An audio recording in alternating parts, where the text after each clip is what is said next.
Bien-aimé, même les gens qui arrivent à abandonner Dieu, au départ, ils ne pouvaient pas penser qu'ils abandonneraient Dieu. Même les gens qui sont allés loin de Dieu, au départ, ils ne pouvaient jamais s'imaginer que pareille chose arriverait. C'est pourquoi je ne cesse de vous dire, malgré le nombre d'années que j'ai mis dans la foi, ma foi, je l'amène au quotidien. C'est-à-dire, chaque jour, je me réveille comme si j'ai reçu Christ aujourd'hui. Demain, quand je me réveille, comme si j'ai reçu Christ ce jour-là. Et j'observe ma vie comme un nouveau converti. Vous savez, la foi des nouveaux convertis est forte. L'attachement des nouveaux convertis, le premier amour pour Dieu est très fort. Si tu commences à regarder le nombre d'années que tu as déjà mises dans la foi, il y a risque que tu commences à te considérer comme un spécialiste. Commence à te considérer comme un vétéran. Mais si chaque jour, tu renouvelles ta décision pour Christ dans ton attachement, il y a des choses que tu ne ferais pas. Tout peut arriver à tout le monde. J'ai dit tout peut arriver à tout le monde. Si tu vois quelqu'un qui tombe dans la foi, sache que tu peux aussi tomber. Si tu vois quelqu'un qui abandonne, sache que tu peux aussi abandonner. Souvenez-vous,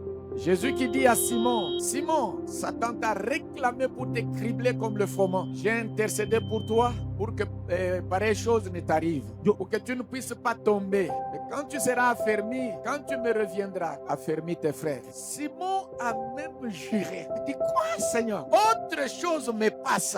Même quand tout le monde t'abandonnerait, moi je ne peux pas. Je ne peux pas. Ça va m'arriver comment? Mais ce jour-là, devant une femme, Simon a renié énergiquement de ne pas connaître Jésus. Et le coq a chanté. Le regard de Simon croise le regard de Jésus. La Bible dit que Simon a pleuré amèrement. Il a pleuré amèrement. C'est pourquoi notre vie chrétienne, notre marche chrétienne, notre marche de la foi, lorsque tu te réveilles le matin, considère-toi comme étant encore au point zéro, tu dois commencer ta marche. De cette manière-là, tu pourras toujours compter sur Dieu.